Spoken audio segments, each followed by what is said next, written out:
Oi, gente. Essa daqui é a 8ª aula de Elétricos 1 e, infelizmente, nós não conseguimos dar essa aula ao vivo porque houve um problema com a minha caneta na hora da aula e não deu para resolver a tempo. E a gente acabou optando por cancelar a aula ao vivo, mas fazer uma gravação e disponibilizar para vocês, tá certo? Então eu vou gravar aqui e eu vou resolver os mesmos exercícios que eu ia resolver em aula. E aí, se quem tiver dúvida, por favor, entre em contato conosco, manda um e-mail que a gente vai ajudar, tá bom? Então é isso. Então, e nessa aula eu escolhi 5 exercícios, são 5 questões e elas focam em 2 assuntos principais. O primeiro deles é mais relacionado a excitações impulsivas, então é como que ocorre a distribuição de impulsos em um circuito. E a gente vai estudar um pouco isso, vai fazer algumas questões sobre esse assunto. E os outros exercícios são relacionados a circuitos de segunda ordem, tá bom? Então vamos lá. Começando aqui, exercício 1. Bom, nesse exercício é mostrado um circuito, tá certo? É um circuito composto por resistores, por um capacitor, por um indutor, e você percebe que a única excitação do circuito é uma excitação impulsiva, tá certo? E além disso, o exercício ele dá aqui as condições iniciais. Então, quando nós temos um circuito com um indutor, com capacitor, nos interessa saber as condições iniciais nesses componentes, nesses bipolos. Então, aqui no caso é informado que a tensão inicial do capacitor, Vc de 0 menos, ela vale menos 5 volts. Aqui faltou um C no enunciado, mas é Vc de 0 menos é menos 5 volts. E o IL de 0 menos é menos 2 amperes. Tá? Então, Vc é a tensão no capacitor e L a corrente que percorre o indutor. E aqui são dadas as condições iniciais, ou seja, são dados os valores da tensão sobre o capacitor e da corrente no indutor no instante t igual a 0 menos, que é o instante imediatamente anterior à ocorrência do impulso aqui da excitação. Tá certo? Então, essa fonte de tensão ela aplica um impulso, cuja área, né, cuja amplitude vale 10, e antes de ocorrer esse impulso, efetivamente, nós temos essas condições iniciais que foram informadas pelo enunciado. Tá? E o que o exercício pede é justamente quais são os valores de Vc de 0 mais e IL de 0 mais. Ou seja, qual vai ser o valor da tensão no capacitor e da corrente no indutor logo após a ocorrência do impulso. Tá certo? Então a gente sabe que quando nós temos uma excitação impulsiva em um circuito, o que isso vai provocar é exatamente a atualização das condições iniciais que a gente fala, ou seja, vai provocar eventualmente uma descontinuidade na tensão do capacitor e uma descontinuidade na corrente do indutor. Tá certo? Então, o que o exercício pede é justamente isso, para a gente determinar quanto vale a tensão do capacitor em 0 menos e a corrente no indutor. Desculpa, o exercício pede para a gente determinar quanto vale a tensão no capacitor em 0 mais e a corrente no indutor em 0 mais. Então, vamos lá. Vou começar aqui lembrando que quando a gente vai fazer esse tipo de exercício, o que a gente faz é analisar o instante que o impulso ocorre, e nesse instante o que a gente faz é substituir o capacitor por um curto e um indutor por um aberto. Tá certo? Atenção, no instante que a gente vai analisar, a gente vai substituir o capacitor por um curto e um indutor por um aberto. Tá legal? E a partir daí a gente vai determinar qual que é a corrente impulsiva que vai passar pelo capacitor e qual vai ser a tensão impulsiva que vai aparecer sobre o indutor. E a partir daí a gente vai ter a informação necessária para a gente determinar como que vai ocorrer a descontinuidade da tensão no capacitor e da corrente no indutor. Então vamos começar? Eu vou tentar resolver com a caneta, porque eu acho que deu para resolver aqui o problema. Vamos lá, se começar a dar um problema eu vou pausar e aí eu resolvo de outra forma. Tá bom? Então vamos lá. Eu vou desenhar aqui do lado o circuito, tá certo? No instante que nos interessa, que é no instante em que ocorre efetivamente o impulso da tensão de excitação. Então vamos lá, vou desenhar aqui do lado. Então essa aqui é a fonte de tensão. Em paralelo com ela nós ainda temos a resistência de 2 ohms. Aí aqui nós temos um capacitor Opa. Esqueci, na verdade, já vou estar substituindo o capacitor por um curto. Lembre-se disso. Então, o capacitor que estava aqui eu vou substituir por um curto. Legal? E o indutor que estava aqui eu vou substituir pelo quê? Por um aberto. Tá legal? Esse resistor continua aqui. E a gente tem mais um resistor de 2 ohms aqui à direita. Certo? Então, vamos lá. Essa fonte de tensão aqui, ela aplica um impulso de área 10. Esse resistor aqui é 2 ohms. Esse resistor aqui embaixo, 4 ohms. Esse resistor à direita, 2 ohms. Tá certo? Então, como eu disse, a gente vai, para determinar como que vai variar a tensão no capacitor e como vai variar a corrente no indutor entre os instantes t igual a 0 menos e t igual a 0 mais, o que a gente vai fazer inicialmente vai determinar qual que é a corrente impulsiva que passa pelo capacitor, que no caso aqui está sendo representado por esse curto, e qual a tensão impulsiva que surge aqui em cima do indutor, que no caso é esse aberto. Tá, e por que a gente está substituindo o capacitor por um curto e o indutor por aberto? Bom, isso tem a ver com aquilo que vocês viram em aula, que a gente pode interpretar um impulso como estando associado a uma variação de uma frequência muito elevada. Então, sendo uma variação com uma frequência muito elevada, a gente pode entender que o capacitor, funcionando como impedância, ele vai ter uma impedância muito baixa, de forma que ele vai poder ser representado por um curto, enquanto que o indutor ele vai ter uma impedância muito alta. Tá? Então, a gente substitui ele por um aberto. Isso na situação que eu estou falando fazendo uma analogia, imaginando que o impulso pode ser associado a uma variação de frequência muito elevada. Tá? Então, se a gente pensa nisso, que o impulso é uma variação de frequência altíssima, o que a gente está querendo dizer? Que a impedância capacitiva, no caso, que é 1 sobre 2πfc em módulo, né? Quando essa frequência fica muito alta, o que acontece? A impedância capacitiva tende a 0, enquanto que a impedância indutiva tende a infinito, ou seja, o indutor tende a se comportar como um curto e o capacitor, tende a se comportar como um curto e o indutor tende a se comportar como um aberto. Certo? É uma analogia que a gente faz, é um truque que ajuda a gente a resolver esse tipo de circuito. E esse tipo de coisa a gente faz justamente quando a gente está interessado em ver como que vai ser a distribuição dessa excitação impulsiva nos componentes do circuito, mais especificamente nos capacitores e indutores. Tudo bem? Então, vamos lá. Já substitui o capacitor por um curto, o indutor por aberto. Quanto que vale? Como eu disse, a gente vai querer determinar aqui a corrente impulsiva nesse capacitor, nesse instante aqui em que ocorre o impulso. Quanto que vale essa corrente impulsiva? Bom, perceba que essa corrente aqui, ela é a corrente que está passando por esse resistor de 2 ohms aqui à direita, tá certo? Essa corrente IC que eu representei, ela está passando pelo resistor de 2 ohms. Porque aqui é um aberto, tá? Esse ramo tem um aberto aqui, então não desce corrente para cá, porque o indutor está se comportando como um aberto. E quanto que vale o IC? Bom, para determinar o IC, a gente aplica a lei de Ohm, tá? Tá certo? Porque a gente tem um resistor de 2 ohms aqui em paralelo com a fonte de tensão. Quanto que vale essa corrente? É a tensão dividido pela resistência. Ou seja, vai ser um 10 delta de Dirac dividido por 2 ohms, tá certo? Então, o nosso IC aqui, eu estou representando o IC, eu estou querendo dizer que a corrente impulsiva que passa pelo capacitor no instante em que ocorre o impulso. Então, o IC aqui no caso, como eu disse, 10 delta de T dividido por 2. Tá? É essa tensão, 10 delta de T, dividido pelo valor desse resistor. É a lei de Ohm. Então, isso aqui vai ser igual a 5 delta de T. Tá? O que eu estou fazendo aqui, deixa eu deixar isso claro, aqui eu estou na etapa de atualização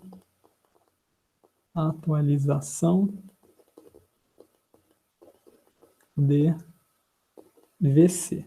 Tá? Deixando claro o que eu estou querendo fazer. Aqui primeiro eu vou atualizar o VC. Então, para isso, corrente impulsiva no capacitor vai 5 delta de T. E aí o que a gente tem? Bom, da relação constitutiva do capacitor, I igual a C dV dt, se a gente integrar isso entre T igual a 0 menos e T igual a 0 mais, o que a gente vai ter? A gente vai ter que VC de 0 mais menos VC de 0 menos vai ser igual a 1 sobre C integral de 0 menos a 0 mais IC de t dt. Quanto que vale o C aqui?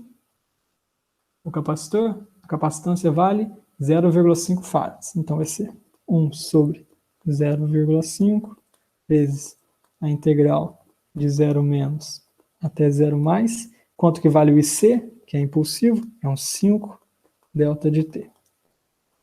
Integrando isso, bom, isso aqui vai dar 5, tá certo? Essa integral dá 5, porque a integral do impulso unitário é igual a 1.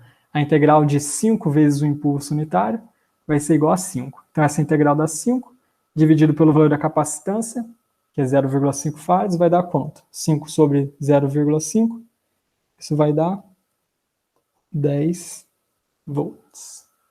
Ficou um pouco fora aqui da página. Aqui. Então isso deu 10 volts, tá certo? Então essa é a descontinuidade que vai ocorrer da tensão do capacitor. Observa que é VC de 0 mais menos VC de 0 menos. Então, daqui a gente tira aqui, bom, VC de 0 mais é igual a VC de 0 menos mais 10. Mas VC de 0 menos é quanto? O exercício informou, é menos 5 volts. Então isso vai ser menos 5 mais 10. Isso vai resultar em 5 volts.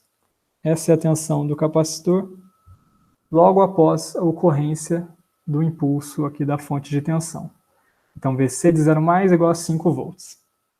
Tá legal? Vamos agora atualizar a corrente no indutor. Atualização.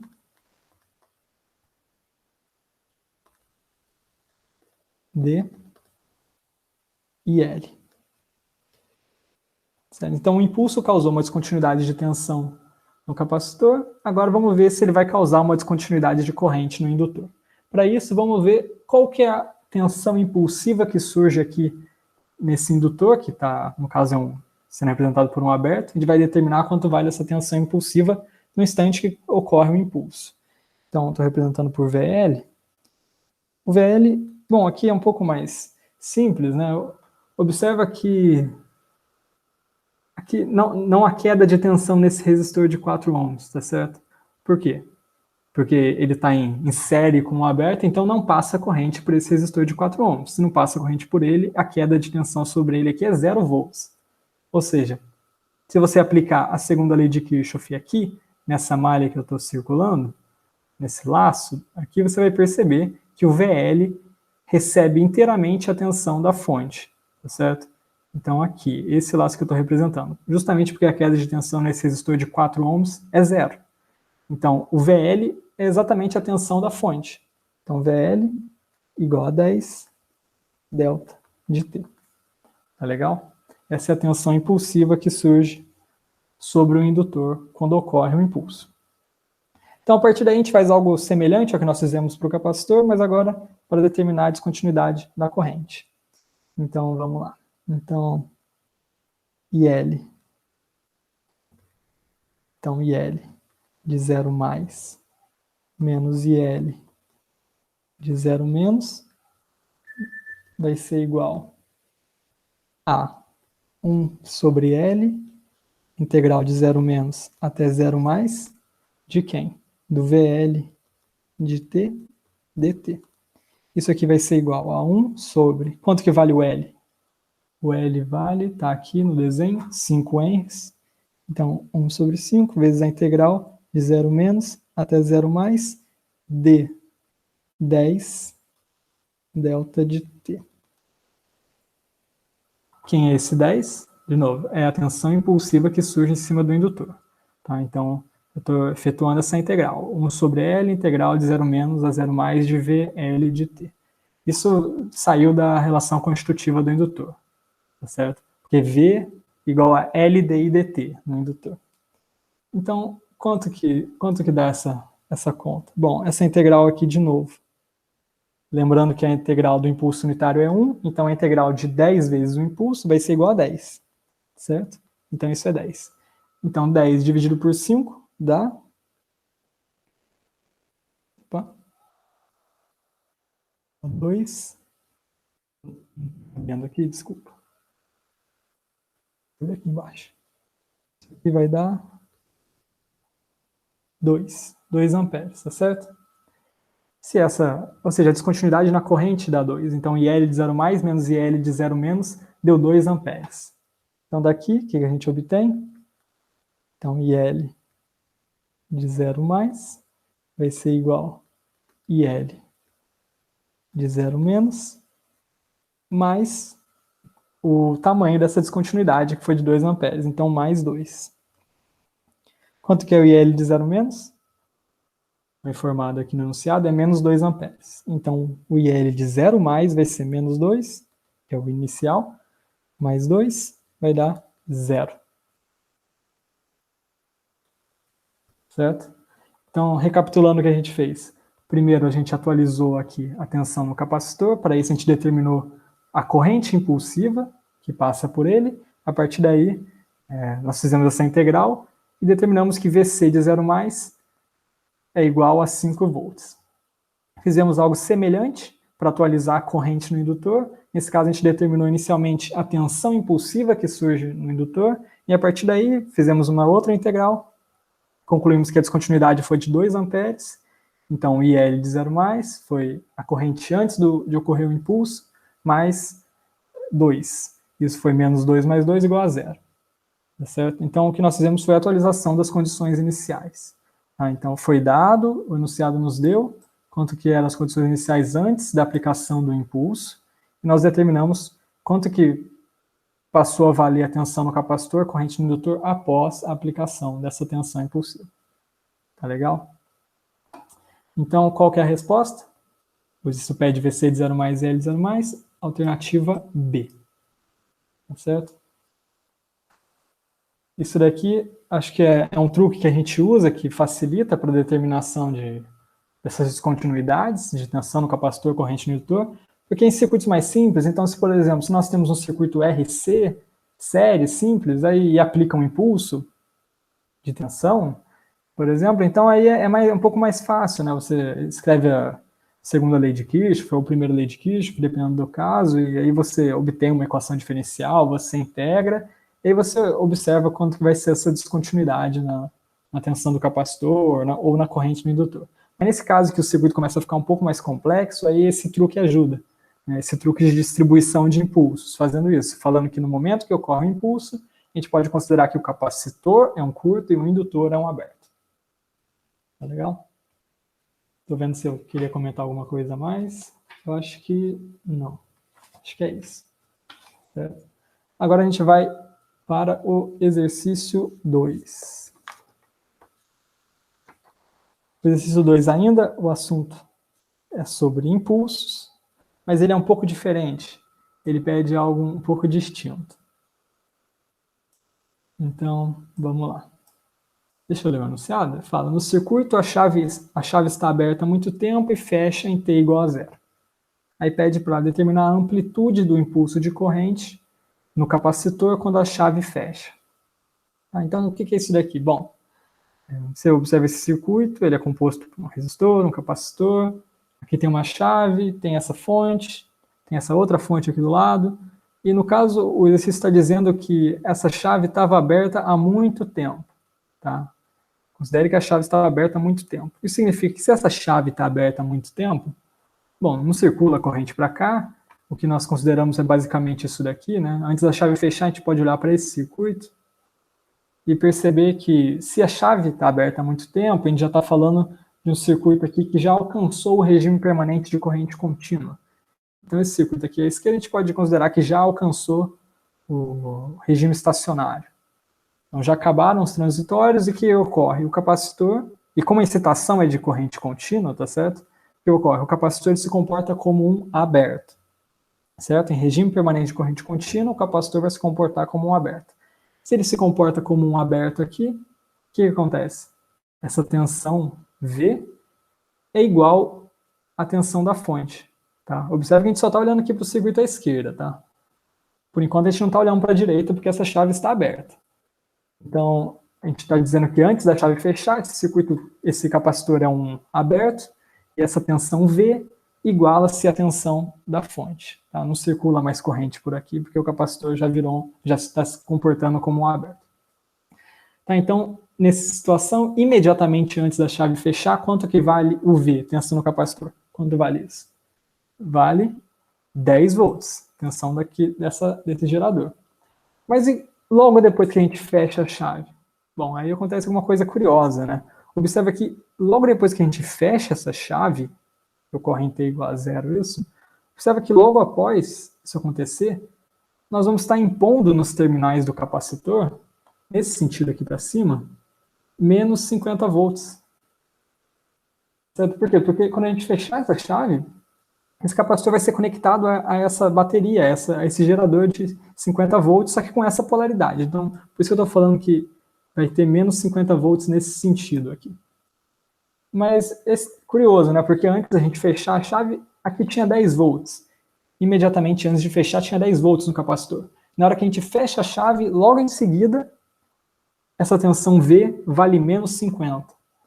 Ou seja, evidentemente houve uma descontinuidade devido ao fechamento da chave.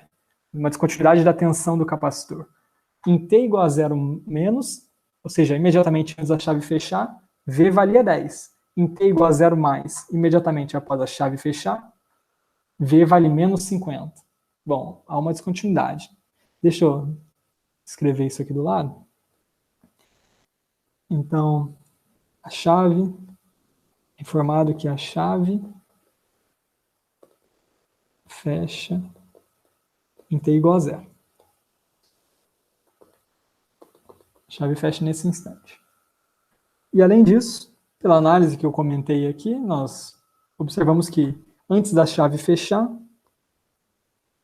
ou seja, em T igual a zero menos, essa tensão no capacitor vale 10 volts.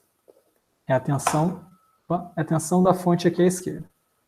Por outro lado, imediatamente após a chave ser fechada, essa tensão vai valer quanto? V de zero mais vai valer menos 50 volts. De novo, esse sinal de menos aqui é justamente por causa da polaridade da fonte. Ela está com o terminal positivo para baixo, mas a tensão no capacitor está medida nesse sentido. Tá? Então, antes da chave fechar, 10 volts. Imediatamente depois da chave fechar, menos 50 volts. Houve uma descontinuidade daqui para cá, tá certo? Uma descontinuidade entre os instantes de tempo T igual a zero menos e T igual a zero mais. E o que pode causar uma descontinuidade na tensão do capacitor?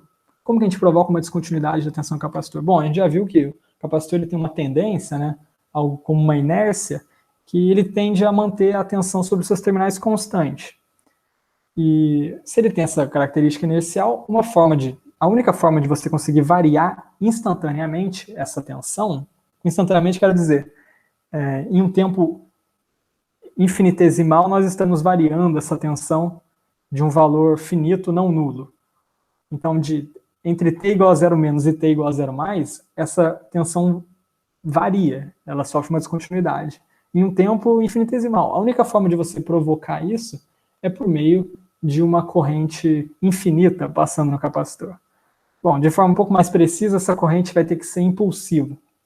Tá certo? Se a gente quiser entender um pouco o que acontece, tem que lembrar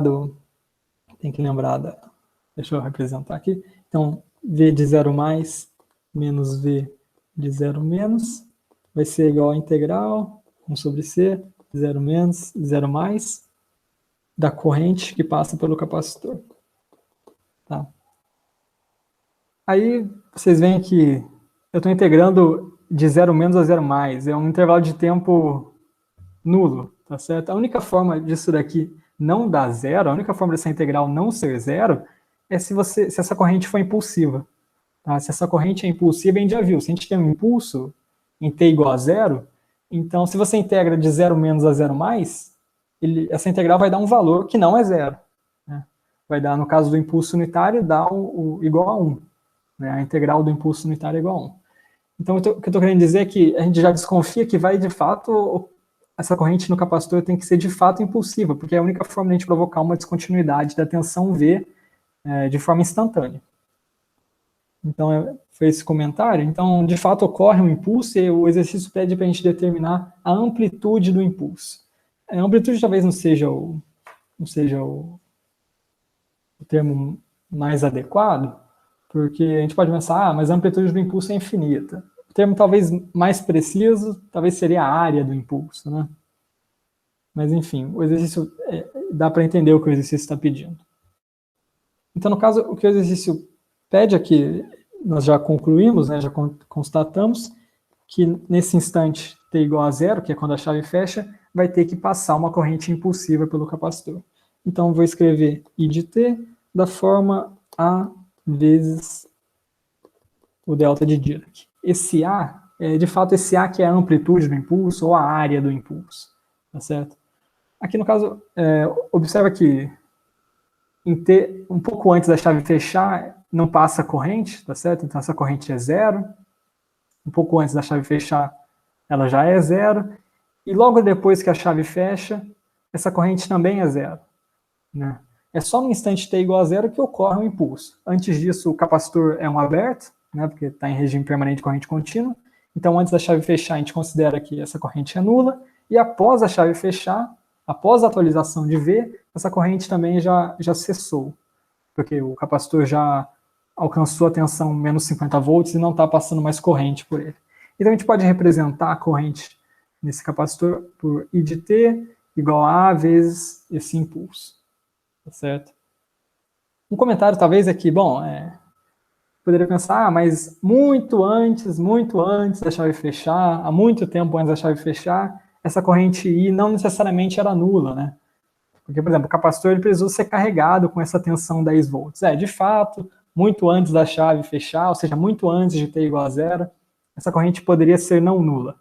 Mas o que interessa é que, em torno do tempo t igual a zero, a corrente é nula, tá? Com exceção do t igual a zero, que é quando ocorre um impulso. Por isso que eu representei a corrente dessa forma, I de t igual a vezes o impulso de Dirac. Tá? Tentei esclarecer um pouco, justificar por que eu estou escrevendo dessa forma, porque me interessa aqui o que acontece com essa corrente em torno do tempo t igual a zero. Como a gente falou, vai ser uma corrente impulsiva. Então, vamos ao que interessa. Essa corrente tem essa forma, A vezes delta de t, e aí, bom, o que acontece, né? Eu posso representar aqui na forma de um gráfico. Então, aqui é o V, aqui é o T. Então, antes da chave ser fechada, essa tensão aqui valia 10, era constante, desculpa, constante, valia 10. E após a chave ser fechada, ou seja, após t igual a zero, isso aqui vale menos 50. Tá certo? E ocorre uma descontinuidade aqui, t igual a zero. Tá? Então, t igual a menor do que zero vale 10, atenção, t maior que zero vai passar a valer menos 50, e é aqui que está a descontinuidade. Observa que a gente pode representar essa descontinuidade por um degrau. E o que é a derivada de um degrau? É um impulso, tá certo? Então, faz sentido. Então, vamos lá. Vamos escrever uma equação que vai permitir que a gente encontre o valor da amplitude do impulso. Então, V, a gente sabe que V de zero mais, usando essa fórmula aqui de cima, tá certo? V de zero mais menos V de zero menos vai ser igual a 1 sobre C, integral da corrente, que agora é A vezes delta de T dt. Isso ocorre de zero menos a zero mais. Tá legal?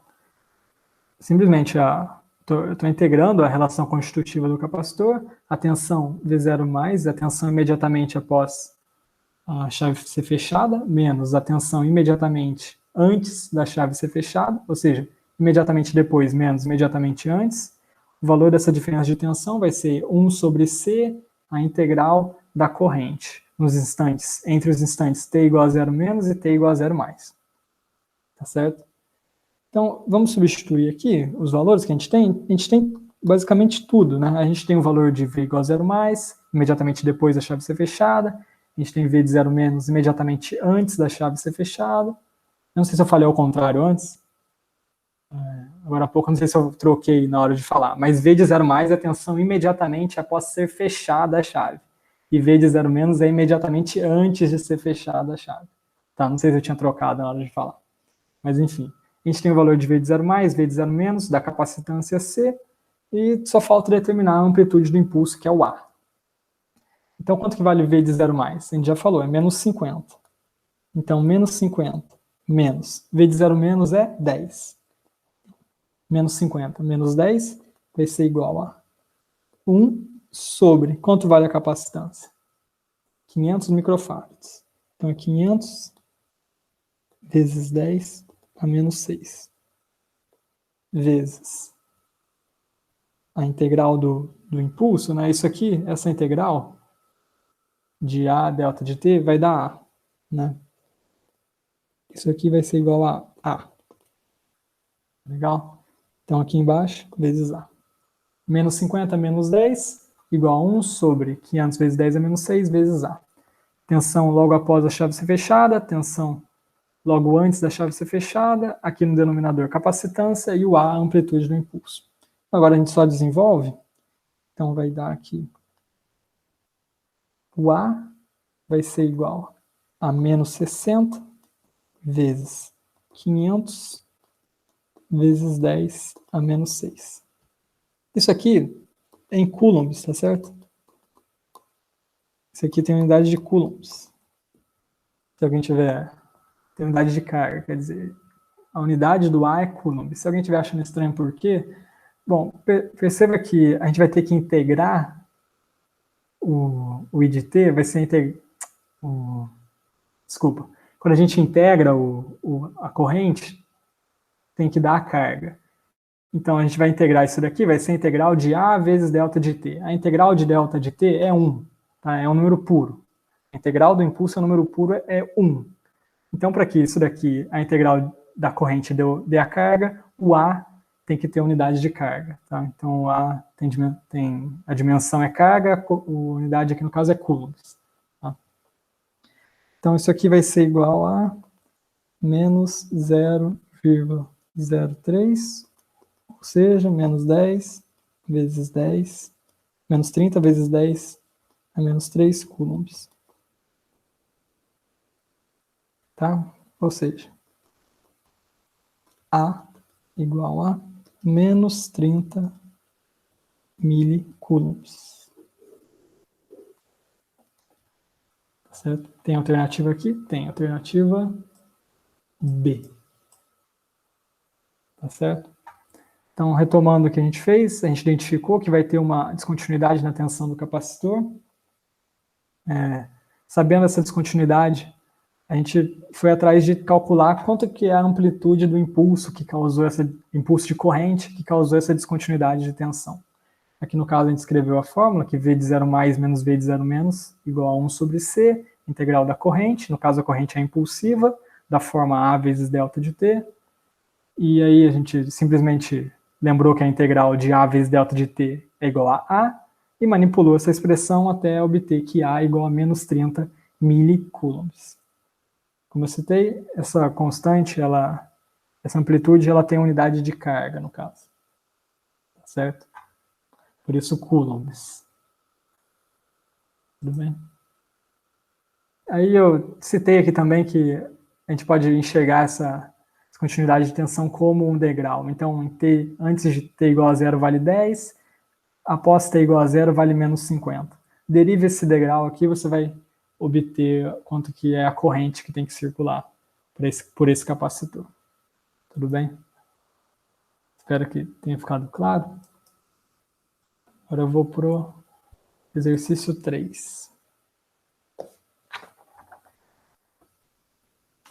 Esse exercício 3 ele é um pouco mais demorado, porque ele tem um tanto de detalhes. Então, mas ele é interessante. Então, vamos lá.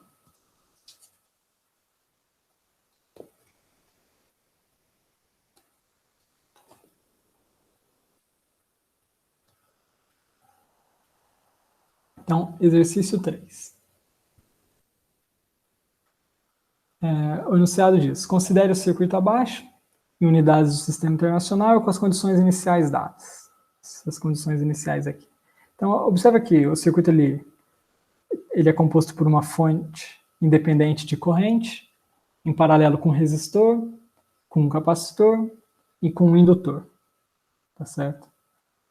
Observa que, além disso, é importante notar que essa fonte de corrente ela é composta por uma parcela constante, 10 amperes, somado com um impulso de amplitude 4. Então a corrente aqui é 10 mais 4 delta de T. E aí, o fato de ter esse impulso na corrente quer dizer que em T igual a zero vai acontecer exatamente uma atualização das condições iniciais do capacitor e do indutor. Então, se em T igual a zero menos a gente tinha um valor de tensão no capacitor, após a ocorrência do impulso, a gente vai ter uma nova tensão no capacitor, em T igual a zero mais. E, eventualmente, no indutor pode acontecer a mesma coisa. Antes a gente tinha o IL de zero menos, após a aplicação de um impulso, uma excitação impulsiva, a gente vai ver se vai atualizar ou não essa corrente no indutor. Aqui, não necessariamente vai ocorrer uma descontinuidade na tensão no capacitor, não necessariamente vai ocorrer uma descontinuidade na corrente no indutor, depende do circuito. Em alguns circuitos, como no anterior, no primeiro exercício que eu resolvi, observe que a gente tinha uma fonte impulsiva e ocorreu descontinuidade tanto no capacitor quanto no indutor. Então, aqui no caso, antes a tensão era menos 5, virou 5. A corrente no indutor antes era menos 2, virou 0. Tá? Então, nesse caso, o impulso causou atualização efetiva de ambas as condições iniciais aqui. Mas nem sempre isso acontece, depende do circuito. Então, por isso que a gente tem que analisar com certo cuidado. Então, nesse caso, a gente vai ver, será que vai ocorrer descontinuidade da tensão do capacitor após a aplicação do impulso? E no indutor, vai ocorrer descontinuidade da corrente dele após a aplicação do impulso? Bom, isso é o que a gente vai ver. E é justamente o que o exercício pede na letra A. Calcule VC de 0 mais e IL de 0 mais. Tá? De novo, o que é IL de 0 mais, VC de 0 mais? E o que é VC de 0 menos e IL de 0 menos? Quando a gente está falando de 0 menos, aqui no caso isso é importante porque o T igual a 0 menos é imediatamente antes da ocorrência do impulso. E o T igual a 0 mais é imediatamente após a ocorrência do impulso. Tá certo? Então, a gente vai ter que ver o que vai acontecer. A gente vai atualizar essas condições iniciais. E a partir daí a gente vai olhar para o circuito para T maior do que zero. Tá? Depois das condições iniciais do capacitor e do indutor terem sido atualizadas pelo impulso. Tá certo? Então, vamos lá. Então, no item A, esse aqui é o exercício 3, item A. O que a gente vai fazer no item A? Atualização das condições iniciais.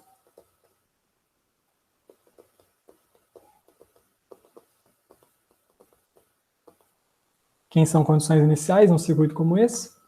Tensão no capacitor, corrente no indutor. Vamos fazer a atualização dessas condições iniciais. VC e IL.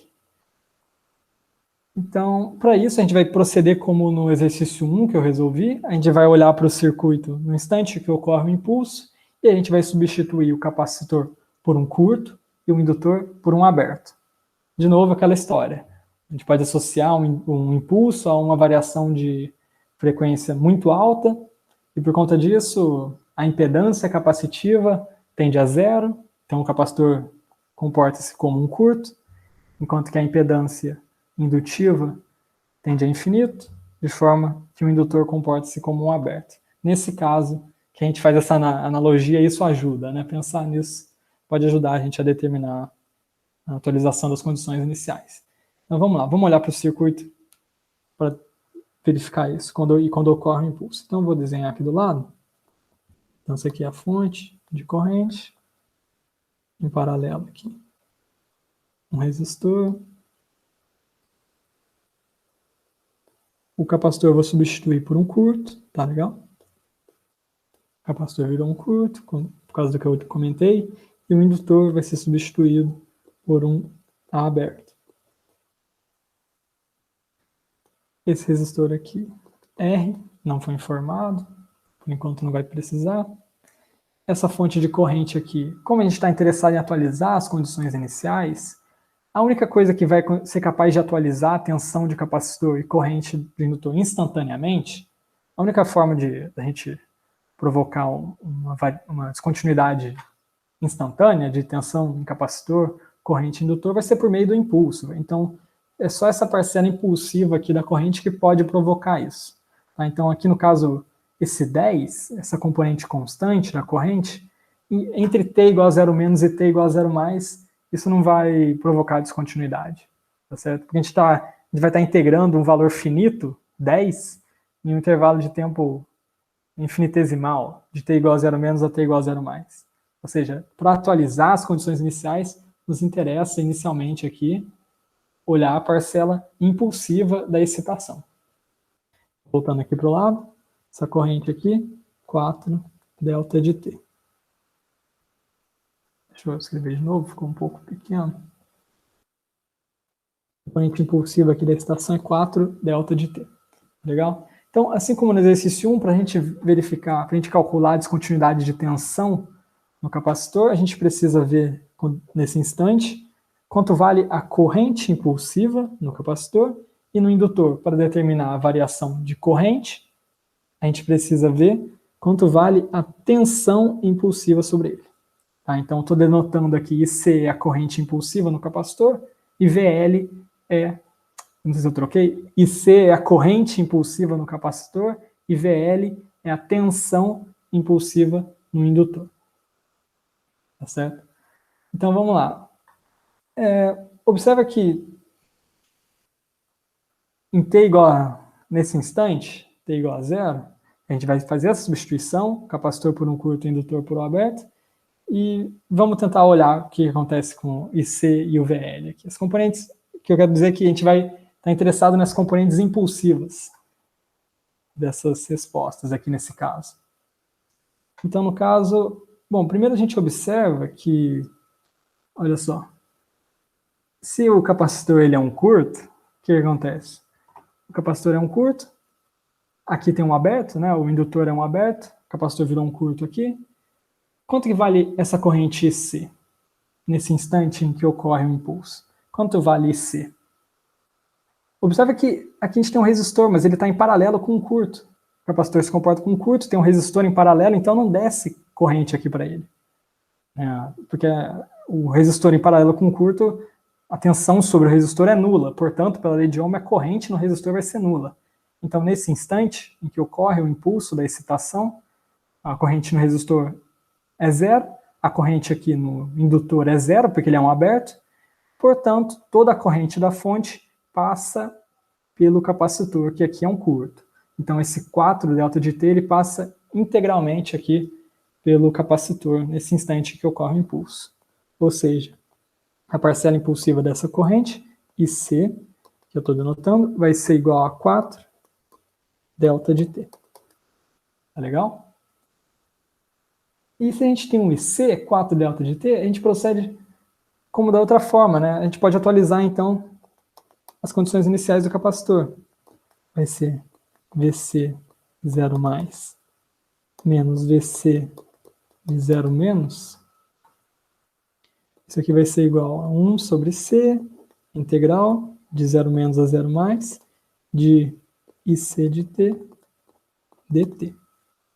Tá? Tensão imediatamente após o impulso, VC de 0 mais. Tensão imediatamente antes do impulso, VC de 0 menos. Isso, o VC de 0 menos a gente tem, a capacitância a gente tem, e a corrente a gente tem. Está calculado aqui em cima, né? Foi determinado, 4 delta de t. Então, essa conta aqui vai ser 1 sobre, quanto vale o capacitor? 2 vezes a integral de 0 menos até 0 mais, de 4 delta de t dt. Um pouco apertado, mas acho que dá para ver.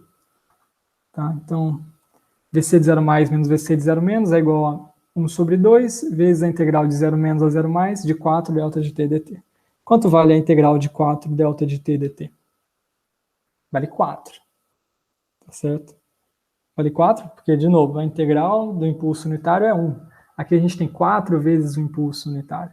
Então, essa integral aqui vai dar 4. Portanto, essa diferença VC de 0 mais menos VC de 0 menos vai ser 4 sobre 2. Isso aqui vai dar 2. Isso, no caso, 2 volts, tá certo? Portanto, VC de 0 mais igual VC de 0 menos mais 2 volts vai ser, quanto vale VC de 0 menos? É 1. Então, 1 mais 2 igual 3 volts. Ou seja, a ocorrência do impulso fez com que a tensão no capacitor aumentasse em 2 volts. Inicialmente era 1 volt, após a ocorrência do impulso, passou a ser 3 volts. Então, atualizamos as condições iniciais. No caso aqui, atualizamos a tensão no capacitor. Então, aqui foi para atualizar a tensão no capacitor. Vamos ver o que acontece com o indutor. Para isso, como eu disse, a gente vai olhar para a tensão impulsiva que surge sobre ele. Quanto vale VL aqui, nesse instante que ocorre o impulso? Quanto vale essa tensão aqui? A tensão que surge no indutor. Bom, ela vale 0, né?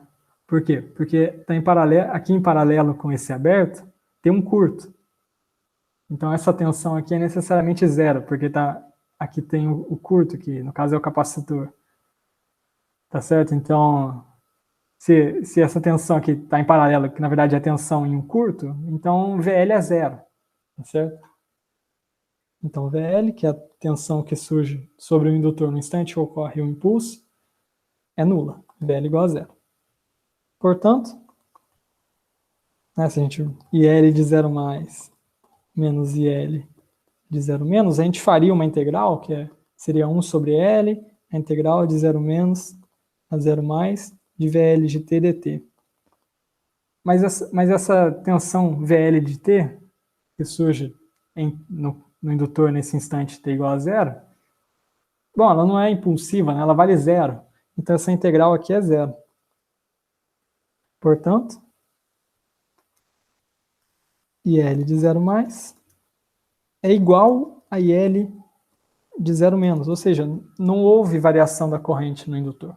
Então, IL de 0 mais é igual a IL de 0 menos, que segundo o enunciado é 0 amperes. Tá? Então, observa que nesse caso, a ocorrência de uma excitação impulsiva provocou uma descontinuidade da tensão do capacitor, mas não variou a corrente no indutor.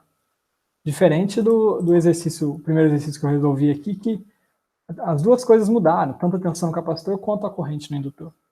Então, tem que estar atento sempre a isso. Certo? Então, aqui no caso, VC de 0 mais 3 volts e L de 0 mais 0 volts.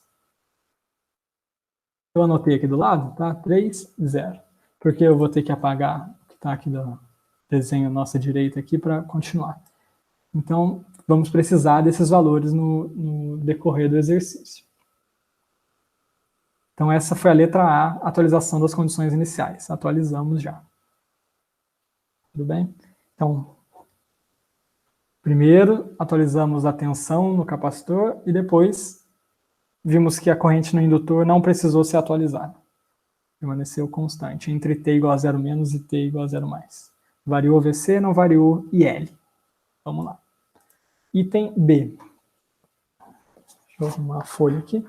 Item B. Escreva a equação diferencial para determinação de IL de T e calcule R para que ocorra amortecimento crítico. Escreva a equação diferencial para determinação de IL. Então, aqui no caso, vocês podem ver nos demais itens, item C, item D, que aqui no final a gente vai estar interessado em determinar a resposta completa IL de T, ou seja, a gente quer calcular como é a função IL de T para T maior do que 0. Então, aqui a gente está interessado na corrente do indutor, para T maior do que 0, né? Então, ocorreu o impulso, atualizou condições iniciais, depois disso, o que acontece com a corrente IL? Então, aqui no caso, o item B pede para a gente escrever a equação diferencial que vai permitir que a gente determine essa corrente IL. Então, vamos escrever a equação. Aí tem algumas observações, né, que são importantes para se fazer, mas acho que é interessante, dá para entender bem. Assim, não é algo tão comum ter que ficar escrevendo, às vezes, equações diferenciais. Dependendo do circuito, fica muito complicado você ter que escrever a equação que descreve ele, porque eu estou falando, se o circuito não for um RLC paralelo, ou não for um RLC série, que a gente já tem as fórmulas, então às vezes pode ficar complicado, né, se for um circuito com uma combinação um pouco exótica. Então, nesse caso aqui, eu vou escrever a equação diferencial para mostrar um pouco como que isso funciona, né? Então vamos lá. Esse aqui é o item B. Item B. Eu vou representar o circuito aqui rapidinho. Aqui está a fonte de corrente.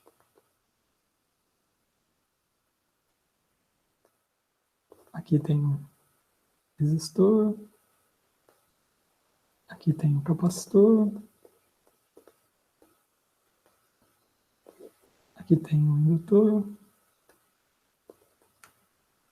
Então, R, L, C.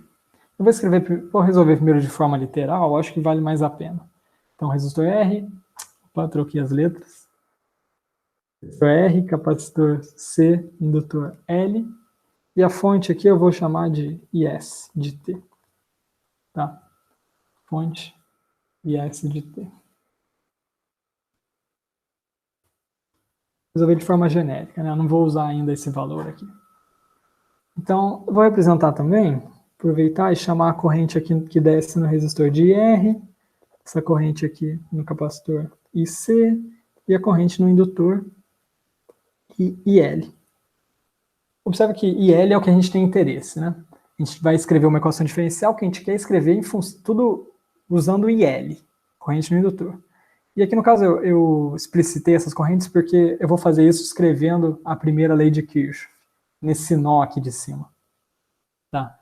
Nesse nó aqui superior eu vou escrever a primeira lei de Kirchhoff e a gente vai ver como que desenvolve isso. Então, pela primeira lei de Kirchhoff, aplicada lá no nó superior, o que a gente tem? Bom, a gente tem aqui IL, corrente no indutor, mais IR, que é a corrente no resistor, mais IC, corrente no capacitor, vai ser igual a essa corrente que é aplicada pela fonte, que é o IS.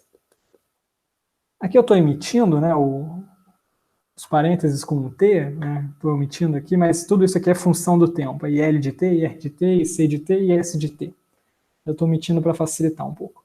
Então essa daqui, bom, a corrente subindo aqui está se distribuindo pelos três bipolos aqui do lado. Então IL mais IR mais IC igual IS. Mas aí, lembra, a gente quer escrever tudo, a gente quer ter uma equação em que a diferencial, em que a função incógnita, né? A função incógnita dessa equação diferencial a gente quer que seja o IL. Tá? Então, a gente tem essa equação, mas, por outro lado, observa que aqui vai ter uma tensão, tá certo? Eu vou chamar essa tensão de V, é uma tensão V de T aqui. Observa que V de T é o quê? Pela relação constitutiva do indutor. A tensão no indutor é L vezes a derivada da corrente. Então, V de T é igual a L vezes DIL dt. Então, VT igual a L vezes DIL dt. Tá? Só apliquei a relação constitutiva do indutor. Tudo bem? A relação constitutiva aqui, considerando essa tensão e essa corrente. Então, daí, levando em conta isso, que VT igual a L DIL dt, o que a gente tem?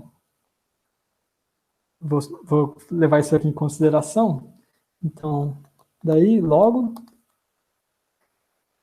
a gente vai ter que a corrente no resistor IR, que é VT sobre R, pela lei de Ohm, na verdade a gente pode escrever como L sobre R vezes DIL dt. Tudo bem? E R é igual a V sobre R, né? Eles estão em paralelo. O resistor, capacitor e indutor têm a mesma tensão, é V. A corrente no resistor é V sobre R, mas eu escrevi aqui em cima. Na verdade, V a gente pode escrever como L vezes a derivada da corrente no indutor. Então, eu substituo essa expressão aqui na lei de Ohm e vai dar que o IR é igual a L sobre R vezes DIL dt. Além disso, E e C, pela relação constitutiva do capacitor agora, IC igual a C vezes dV dt, tá? IC é corrente no capacitor e o V é a tensão sobre ele. A corrente é igual a C vezes dV dt. Relação constitutiva do capacitor na forma de derivada. Ah, mas o V é o quê? O V é LDI, é LDT. Então eu vou substituir esse valor de V aqui na relação do capacitor. O que eu vou obter? Eu vou obter C vezes L vezes... Eu estou derivando V, mas o V já tem uma derivada aqui. Então vai ser a derivada segunda de L dt2. Tudo bem? Olha só. E C igual a C dV dt. Mas o V tem a derivada da corrente no indutor. Então eu vou derivar de novo a corrente no indutor. Então vai ficar C vezes L vezes D2 e L dt2. Tá? É a derivada segunda da corrente no indutor. E aí, observa que a gente conseguiu expressar. Primeiro que a gente tem a corrente no indutor, tudo bem, mas na nossa equação a gente tinha o IR e o IC. Mas a gente conseguiu expressar o IR e o IC ainda dependendo da tensão da corrente no indutor, no caso das derivadas dessa corrente. Então, eu vou substituir esses dois resultados aqui em cima. Então, esse resultado e esse eu vou substituir aqui em cima. E vai dar o quê? Vai dar aqui L mais L sobre R e L'. Então agora eu vou representar com essa notação. É a primeira derivada do IL. Então IL mais L sobre R e L' mais L vezes C vezes a derivada segunda do IL', tá? IL mais L sobre R, derivada do IL, mais LC vezes derivada segunda do IL. Isso daqui é igual a quanto? É igual a corrente de excitação, igual a IS. Tá? Então, eu já tenho aqui, já obtive o que a gente estava interessado, né? Eu já encontrei uma equação diferencial, que foi o que pediu, a equação diferencial para determinar o IL, corrente no indutor. Então, continuando de onde eu parei, como eu comentei, nós conseguimos escrever, né, o que nós queríamos, que é uma equação diferencial usando como função incógnita o IL, né, a corrente no indutor. Então, aqui no caso é uma equação diferencial de segunda ordem. E, bom, como eu comentei, a gente geralmente não escreve essa equação desse jeito, né? A gente gosta de deixar a derivada de maior ordem com coeficiente unitário. Então, o que eu vou fazer vai ser dividir os dois membros dessa equação por LC, tá? Para deixar a segunda derivada com coeficiente 1. Eu vou fazer isso, dividir por LC dos dois lados e organizar um pouco. Então, daqui a gente vai obter IL, duas linhas, de novo, a segunda derivada, mais dividindo por LC. Então, 1 sobre RC vezes derivada de IL. Eu dividi aqui o L sobre R, dividir por LC. Então, deu 1 sobre RC mais 1 sobre LC vezes IL. Isso daí vai ser igual a 1 sobre LC vezes o IS, que é a corrente de excitação. Então, bom, a gente escreveu agora, de fato, a equação diferencial na forma que a gente gosta mais. Então, a maior derivada aqui está com coeficiente unitário, depois aqui a derivada de primeira ordem, depois a função em si. Então, IL duas linhas, mais 1 sobre RC e L', mais 1 sobre LC e L, igual a 1 sobre LC e S. Tá? Essa é a equação que nos interessa. Tá? Tudo bem? E aí, Bom, o que a gente faz, o que é interessante para vocês é que vocês têm lá no Moodle um PDF, né, que é sobre circuitos de segunda ordem, e nesse PDF, eu vou abrir aqui, está na aba de downloads lá no Moodle, a gente, no caso, ele descreve inicialmente uma forma de resolver de forma genérica equações diferenciais de segunda ordem nesse formato, né? Então você tem aqui, no caso a função aqui é x de t, a nossa função é o IL de t, aqui é uma função genérica x de t, então a segunda derivada mais essa constante 2 vezes alfa aqui, mais essa outra constante aqui, ômega zero ao quadrado, e do lado aqui o que corresponde à excitação. Então, no caso, se a gente consegue construir uma equação diferencial nesse formato aqui, que foi o que eu tentei fazer, se a gente consegue fazer isso, então a gente já tem à nossa disposição aqui algumas fórmulas que já estão prontas, que vão facilitar a nossa determinação da corrente IL. Né? Porque o que a gente fez, a gente escreveu a equação diferencial em IL, mas a gente quer calcular o IL de T. Né? Como que a gente resolve uma equação diferencial? Bom, existem técnicas para fazer isso, vocês vão ver em cálculo 4, só que até lá é mais fácil a gente ver tem demonstração aqui, então é bem claro o que tem que fazer. Claro, eu acho que é essencial entender o que está acontecendo, mas no caso também é importante guardar um pouco as fórmulas para conseguir aplicar depois. Porque se toda vez tiver que resolver a equação diferencial desde o início, toma muito tempo. Mas, claro, tem que entender o que está acontecendo aqui. Então, no caso, a gente conseguiu escrever a equação diferencial no formato que nos interessa, que a gente já tem uma solução meio preparada. Tudo bem? Então, aqui, o que eu vou fazer? Como eu disse, a gente está interessado numa solução nesse formato aqui. É um x duas linhas, mais um 2α, x', mais um ômega zero ao quadrado, x, igual a uma função aqui no segundo membro f. Tá? Então, a segunda derivada de uma função x, mais uma constante 2α, multiplicando a primeira derivada, mais uma outra constante ômega zero ao quadrado, multiplicando a própria função. Como eu disse, por que a gente está interessado por que a gente estaria interessado em determinar o alfa, o ômega zero? Porque, como eu disse, a gente tem aqui já tem um desenvolvimento específico para equações diferenciais de segunda ordem nesse formato aqui. Então, a gente vai querer fazer uma comparação entre o que a gente obteve e o que nós conhecemos. Então, aqui no caso, observa que a primeira derivada da nossa equação aqui, ela está multiplicada por 1 sobre RC. A gente quer fazer uma relação entre 1 sobre RC e expressar isso como 2α. Tá? Vai ser o nosso 2α. Por outro lado, o nosso 1 sobre LC, a gente quer expressar como ômega zero ao quadrado. Tá? Como que a gente faz isso? Porque, como eu disse, a gente quer escrever uma equação diferencial nessa forma aqui.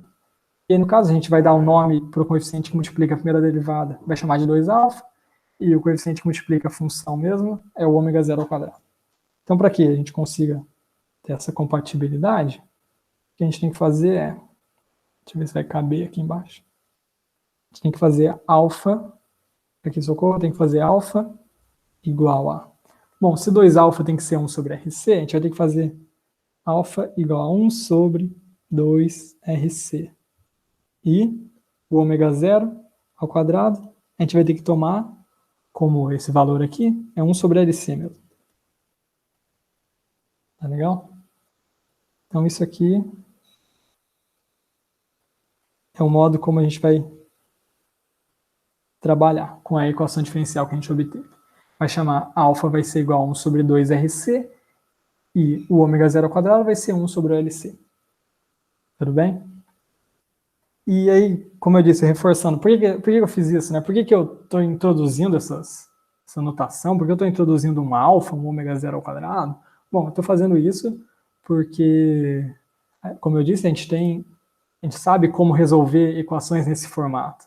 Tá? E aqui, no caso, as soluções que nós temos aqui já prontas, elas usam essa notação de alfa, de ômega zero, então para isso a gente tem que fazer tem que observar quem que é o nosso alfa, quem que é o nosso ômega zero, para conseguir usar essas fórmulas adequadamente. Tá? Então eu obtive a equação diferencial usando IL, a partir daí eu observei quem que tem que ser o meu alfa, quem que tem que ser o meu ômega zero, para que eu consiga usar as equações que nós temos aqui, tá? Para conseguir identificar o comportamento do circuito, porque a partir do valor de alfa e de ômega zero, a gente diz se o comportamento do circuito é subamortecido, superamortecido ou amortecimento crítico.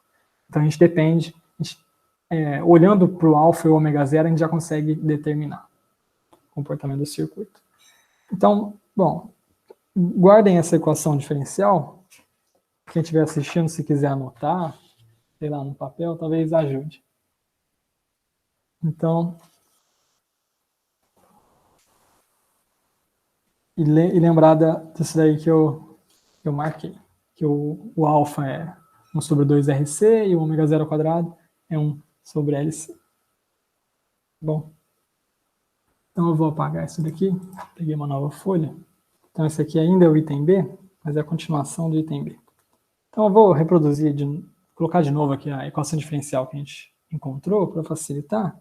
Era IL, duas linhas, mais 1 sobre RC IL', mais 1 sobre LC IL. Isso aqui igual a 1 sobre LC IS. Tá? O IS aqui não é incógnita, tá? Ele é a função de excitação aqui, é essa corrente aqui de excitação. O que a gente está interessado é o IL. O IS a gente tem, o IL é a corrente no indutor, que é o que a gente está interessado em determinar mais adiante. Então a equação diferencial é essa, e aí como eu disse, né, comparando com a equação que a gente tem aqui, a gente já tem pronto, né, os resultados, é uma equação dessa forma. Então aqui no caso, como eu disse, eu vou chamar 1 sobre o RC de 2α, e o 1 sobre o LC eu vou chamar de ômega zero ao quadrado. Então se eu faço isso, o que acontece? Então isso aqui vai ser o meu 2α, isso aqui vai ser o meu ômega zero ao quadrado. É legal? Então, se 1 sobre o RC é igual a 2α, então alfa é igual a 1 sobre 2RC. Tá? E se o ômega zero ao quadrado é 1 sobre o LC, então ômega zero é igual a 1 sobre raiz de LC. Tá certo? E aí, a partir desses parâmetros, alfa e ômega zero, o alfa, no caso, a gente chama de coeficiente de amortecimento, e o ômega zero é a frequência própria não amortecida. Tá? Então, a partir desses dois parâmetros, a gente consegue já avaliar o comportamento do circuito quanto ao amortecimento dele. Então, aqui no caso, o exercício pede, calcule, a primeira parte a gente já fez, a gente já encontrou a equação diferencial para determinação do IL, essa equação diferencial aqui em cima. A segunda parte do item fala, calcule R para que ocorra amortecimento crítico. Eu já estava mostrando a resposta aqui. Desculpa. Tá. Calcule R para que ocorra amortecimento crítico. Então, no caso, a gente tem o valor do capacitor, a gente tem o valor do indutor. O que a gente está querendo é encontrar o R para que o amortecimento seja crítico. E quando que ocorre amortecimento crítico? Então, amortecimento crítico, ele vai ocorrer quando o alfa for igual a ômega zero. Tá? Alfa igual a ômega zero. O alfa é isso daqui, o ômega zero é isso daqui, vamos igualar os dois? Então, alfa igual a ômega zero, C somente C, 1 sobre 2RC é igual a 1 sobre raiz de LC. Eu vou substituir os valores que a gente já tem, então vai ser 1 sobre 2 vezes R vezes o C, que vale 2. Tá? O capacitor aqui é 2 farads. 2 farads, então, e o indutor é 2 Henries. Então, do outro lado vai ser raiz de 2 vezes 2, ou seja, a gente vai ter que R vai ser igual, tá? Vou passar o R para o outro lado, isso aqui para cá, o R vai ser igual a 2 quartos, isto é, R igual a 0,5 ohms. Que R é esse, né? de novo, esse R foi calculado de tal forma que o circuito apresente amortecimento crítico. Então, para isso, a gente impôs que alfa é igual a ômega zero. A gente tem o C, a gente tem o L, só faltava determinar o R para atender essa condição aqui. Então, nós calculamos o R para que ocorra amortecimento crítico. Agora, vamos continuar o exercício. Ele pede que calcule a resposta permanente IL de P. Essa aqui é uma notação. O IL é a corrente no indutor. Tem um Pzinho aqui embaixo que é de permanente. Calcule a resposta permanente ILP de T da corrente no indutor. Tá? Então, é a corrente que vai estar circulando pelo indutor em regime permanente. Então, aqui no caso, após T igual a zero, após o impulso ser aplicado, o que sobra aqui nessa excitação? Bom, para T maior do que zero, o impulso já passou, o impulso ocorreu em zero, T igual a zero. Após isso, o que a gente tem? Essa corrente ela vai ser apenas 10, né? Então, ela vai estar apenas injetando 10 amperes constante aqui, de forma constante nesse circuito. Tudo bem? E, bom, ou seja, o circuito, a excitação é contínua, é constante. Então, no caso, esse circuito ele vai atingir o regime permanente de corrente contínua, e nessa situação, o que acontece no regime permanente de corrente contínua? Bom, o capacitor ele pode ser substituído por um aberto, e o indutor pode ser substituído por um curto, em regime permanente. Tá certo? Regime permanente de corrente contínua. O capacitor se comporta como aberto e o indutor como um curto. E a partir daí a gente consegue determinar quanto que vai estar valendo essa corrente no indutor para T muito maior do que zero. Então vamos calcular aqui. O item C aqui. Calcule a resposta permanente da corrente no indutor. Então observa aqui, como eu disse, T muito maior do que zero, o circuito vai ter atingido, T tendendo a infinito, o circuito vai ter atingido o regime permanente, que significa que o regime permanente de corrente contínua, significa que o capacitor vai estar tendendo a se comportar como um aberto, e o indutor vai estar tendendo a se comportar como um curto. E nessa situação, T muito grande, passou muito tempo, em regime permanente de corrente contínua, o que acontece? Substitui o capacitor aqui por um aberto, substitui o indutor por um curto. Tá? Então aqui você abre e aqui você transforma em um curto. Quanto que vai valer essa corrente descendo aqui? Tá? Quanto vale essa corrente que desce aqui? Tá? Deixa eu representar o circuito aqui embaixo. Deixa eu ver se cabe. Desenhar pequenininho. Então aqui vai estar o... Calma aí que eu tenho que fazer caber aqui na folha.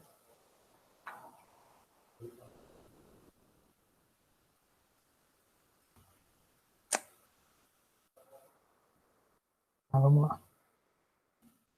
Aqui a folha de corrente.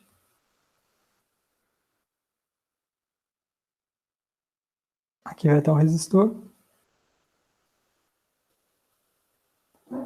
O capacitor vai estar se comportando como um aberto. E o indutor vai estar se comportando como um curto. Essa corrente aqui. Quanto vale a corrente? 10, tá? É um valor constante. 10 amperes aqui. O resistor ainda é o R, né? É o mesmo R que a gente calculou, mas aqui não importa. Esse é o R, o capacitor aberto, indutor um curto. Quanto que vale essa corrente aqui? Que é o que a gente está chamando de IL permanente. Quanto vale isso? Ficou IL permanente. Quanto vale essa corrente em regime permanente? Para ter muito maior do que zero. Bom, é só observar que o resistor vai estar em paralelo com o curto, né? Para T tendendo a infinito, indutor curto, resistor paralelo com esse curto. O que acontece? Não vem corrente para o resistor. A corrente da fonte vem totalmente para o indutor. Portanto, ILP, tá? ILP de T vai ser igual a 10. Tá? Igual a 10. Tá certo? Constante. Observe que ela é constante. A resposta é permanente. Porque aqui, como eu disse, a gente está falando de um circuito que vai atingir o regime permanente em corrente contínua. Essa corrente no indutor vai ser constante. No caso, vai valer 10. porque em regime permanente de corrente contínua, o indutor vai se comportar como um curto. Se essa citação aqui fosse cossenoidal, então o regime permanente não seria de corrente contínua, né? Claro, seria o regime permanente senoidal, tá certo? Então a gente ia ter que trabalhar com impedâncias e calcular quanto que ia ser essa corrente permanente no indutor. No caso, seria uma corrente não constante, seria uma corrente senoidal, tá? Porque vai estar em RPS. Tudo bem? Então, esse item aqui foi mais fácil. Só calcular a resposta permanente, está calculado. De novo, regime permanente de corrente contínua, substitui, capacitor por aberto, indutor por curto. Calculei, deu 10 amperes. Tá legal? Item C. Então, deixa eu mostrar aqui. Então, as respostas parciais estão aqui. Agora a gente vai para o último item. Esse exercício é um pouco longo, né? Mas eu espero que esteja dando para entender. Então vamos lá. O último item. D. Então, no item D, determine a resposta completa IL de T para T maior que zero. E use o valor de R que nós encontramos. Que R que está falando? Esse daqui, tá? R igual a 0,5 ohms. Então, é para calcular a resposta IL de T para T maior do que zero, considerando R igual a 0,5 ohms. E aí a gente tem que lembrar que nessa situação a gente está num caso de amortecimento crítico. Tá? Nós escolhemos R para que o valor de R para que acontecesse amortecimento crítico. E, além disso, em particular, né, nesse caso aqui, o que a gente tem é que o alfa, a gente não calculou, vou calcular agora, quanto que era? A gente tinha falado que era 1 sobre 2RC, então eu posso calcular. O alfa vai ser igual a 1 sobre 2 vezes o R é 0,5 vezes o C é 2, isso vai dar meio, tá? A unidade disso aqui é segundos a menos 1. Tá, esse aqui é o alfa que a gente calculou, certo? Como eu disse, em uma equação dessa forma aqui. Uma equação dessa forma, o meu coeficiente alfa, no caso, vale 0,5. E no caso, ele é igual ao ômega zero, tá?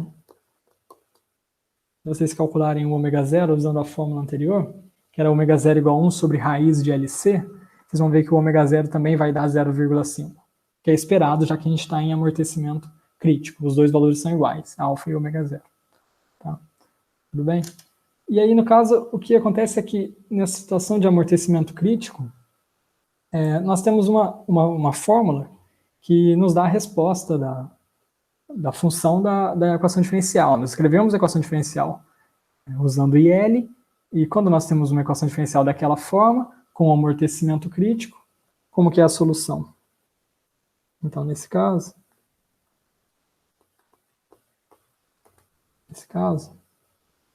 que é amortecimento crítico,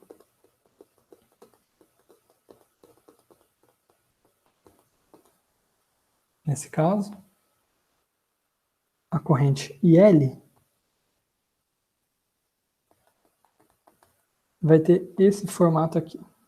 Vai ser o valor, uma constante A, vezes uma exponencial de menos alfa t, mais B mais alfa A, vezes T, vezes E a menos alfa T, mais a resposta permanente.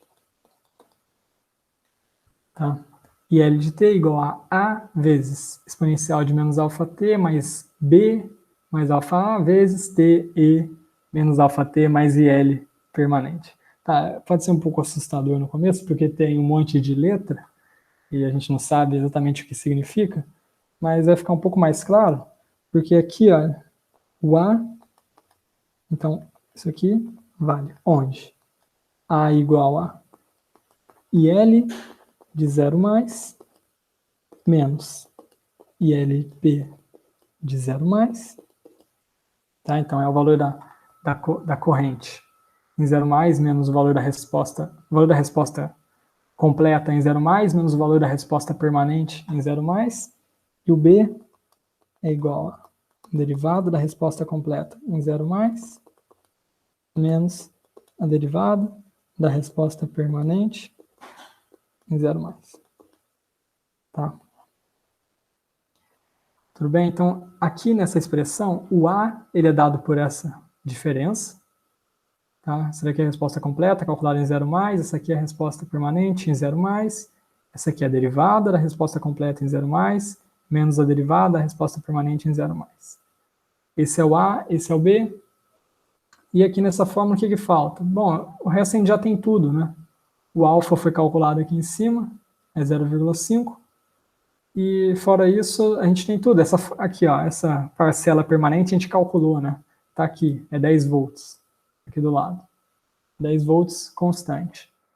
No caso, falta a gente determinar o A e o B. E note, né?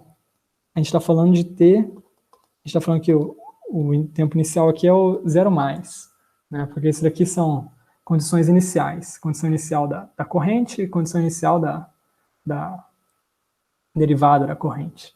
E da parcela permanente também. Mas o que eu estou querendo dizer é que aqui no caso a gente está falando de T igual a 0 mais, ou seja, após a atualização devido ao impulso. Tudo bem? Se você estiver achando a fórmula um pouco estranha, não é tão complicado chegar até ela, encontrar por que ela vale. Você sabe que a equação vai ter uma forma assim, vai ser uma constante vezes uma exponencial de menos alfa t, mais uma outra constante vezes t vezes e menos alfa t, mais a resposta permanente.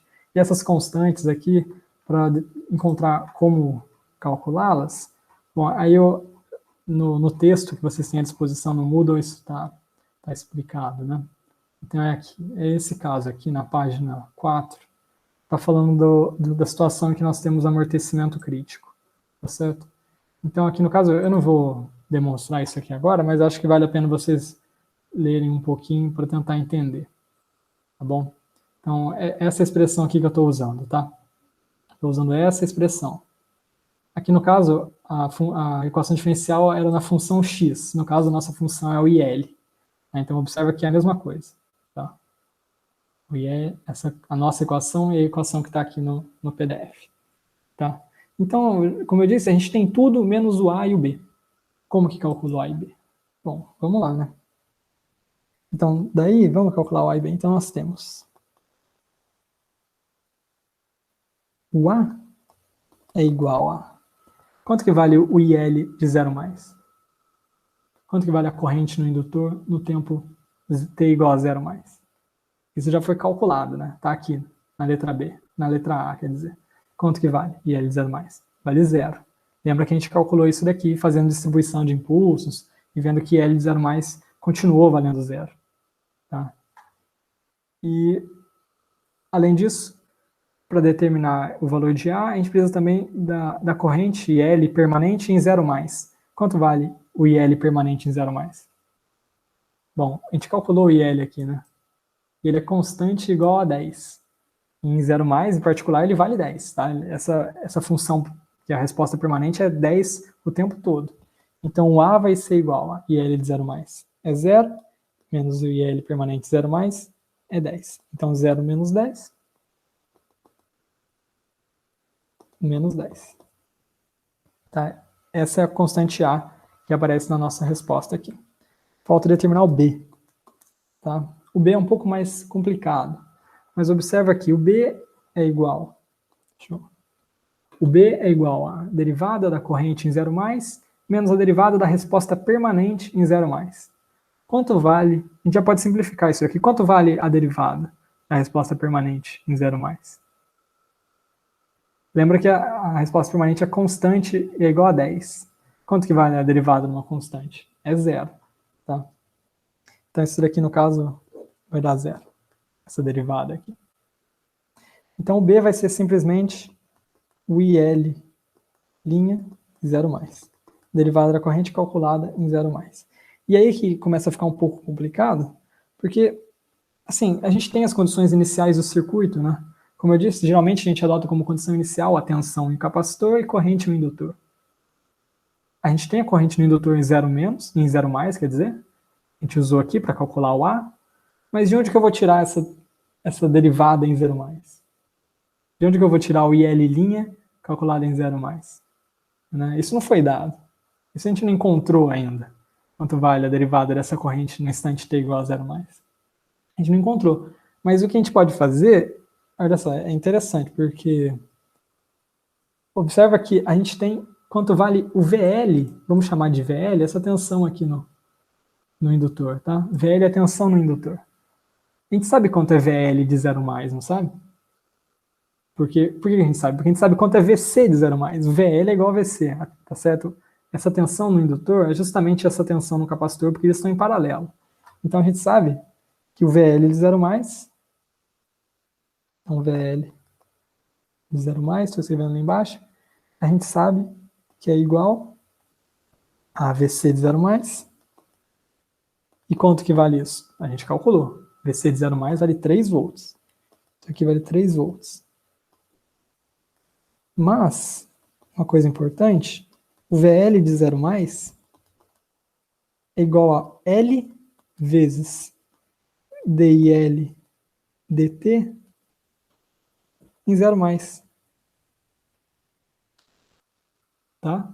VL de 0 mais é igual a L DIL dt em 0 mais. É a relação constitutiva do indutor. V igual a L DIL dt. Tensão é igual a L vezes a derivada da corrente. A gente tem a tensão em 0 mais. O que a gente não tem é a derivada em 0 mais, mas a gente obtém daqui. Porque se o VL de 0 mais é 3 volts e o L a gente sabe é 2, quanto que vale essa derivada? Bom, daqui, deixa eu representar. Tá. Daqui a gente conclui que IL', né, vou chamar assim de 0 mais, é igual a 3, que é a tensão em 0 mais, dividido pela indutância L, que é 2. Tá? Isso aqui vale 3 meios. Tá certo? Aqui está calculada a corrente do indutor em 0 mais. Não sei se ficou claro, mas o que eu quis dizer é, a gente não tinha essa informação a princípio, a gente tinha a tensão inicial no capacitor em 0 mais, a corrente inicial no indutor em 0 mais, mas a gente não tinha a derivada da corrente em 0 mais. Tá? Aqui é a derivada da corrente, tem uma linhazinha aqui, ó, IL'. Então é IL' em 0 mais. A gente acabou de calcular, isso não foi dado. A gente calculou como? Lembrando que a tensão no indutor em 0 mais vai ser L vezes a derivada da corrente calculada em 0 mais. E quanto que vale a tensão em 0 mais? É justamente a tensão do capacitor em 0 mais, porque eles estão em paralelo. Tá? Acho que é importante pensar um pouco nisso. Então eu usei a condição inicial do capacitor para obter a derivada da corrente. Tá usando, lembrando da relação constitutiva do indutor. Tá certo? Então aqui eu vou substituir esse valor de IL aqui, IL', quer dizer, vou substituir aqui para calcular o B. Então o B é simplesmente 3 meios. Tá certo? O B é o IL, a derivada do IL calculada em 0 mais. Quanto vale isso? 3 meios. Acabei de calcular. Ou seja, portanto, a gente tem todos os ingredientes para construir, para escrever essa equação aqui, para escrever essa fórmula aqui. A gente já calculou o A, calculamos agora há pouco, a gente calculou o B, acabou de calcular, e o resto a gente tem. Alfa a gente tem, resposta permanente a gente tem. Então vamos lá. Vou escrever aqui embaixo. Portanto, vamos ver se vai caber. IL de T vai ser igual ao A vezes E menos alfa T, então vai ser o A vale menos 10, então vai ser menos 10 vezes a exponencial de menos alfa T menos 0,5 T, tá? O alfa foi calculado aqui em cima, é 0,5. Então, E é menos alfa T é menos 10, E é menos 0,5 T. Mais, quanto vale B mais alfa A? Olha, o B vale 3 meios, tá? 3 meios mais 0,5 vezes menos 10. Vocês podem conferir? 3 meios menos 5, tá? Essa constante aqui. 3 meios menos 5. Isso vai dar menos 3,5. Tá bom? Vai dar menos 3,5, que é menos 7 sobre 2. Então, isso aqui vai ser mais. Então, deixa eu ver. A quantidade vai ser menos 7 sobre 2 vezes t vezes e a menos 0,5t. Tá? Só calculei o b e coloquei calculei o b agora, né? Quer dizer, calculei o b mais alfa a agora, usando o valor de b que a gente tinha, que é 3,5, mais alfa a. Então, menos 7 sobre 2 vezes t vezes e a menos 0,5t. E só falta somar aqui a resposta permanente, que é 10. Tá legal? Isso aqui é válido para t maior do que 0. Maior do que 0. Certo? Acho que ficou um pouco difícil de enxergar, mas eu simplesmente olhei para essa fórmula aqui de cima e substituí os valores. A igual a menos 10, B mais alfa A é menos 7,5, menos 3,5, né? E a resposta permanente aqui é 10. Tá? Só substituir aqui na fórmula. Tá legal? Então, nessa parte era isso. É demorado esse exercício, né, nesse caso. Não precisava ter escrito a equação diferencial, e já poderia ter sido mais direto, tá? Porque, no caso, a gente observa que a equação diferencial, mesmo sendo usando IL, ela vai ter o mesmo formato se a gente tivesse feito o RLC paralelo. Aqui, olha, essa fórmula aqui, a gente está usando o V aqui, tá? A gente está usando a tensão V como função incógnita nessa equação diferencial. Tá? A gente usou o IL, lembra disso? A gente usou a nossa equação diferencial, era usando IL. Aqui está sendo usado o V. V é a tensão aqui sobre esses bipolos, é a mesma tensão em todo mundo, né? Mas no caso, se vocês compararem a equação que nós encontramos, equação diferencial com IL, vocês vão ver que os coeficientes, o alfa deu igual ao nosso e o ômega zero também vai dar igual ao nosso. Tá? Se vocês compararem, vocês vão ver que já poderia ter escrito direto uma equação, só que em vez de V ia estar IL aqui. O alfa e o ômega zero ao quadrado ia ser a mesma coisa. Tudo bem?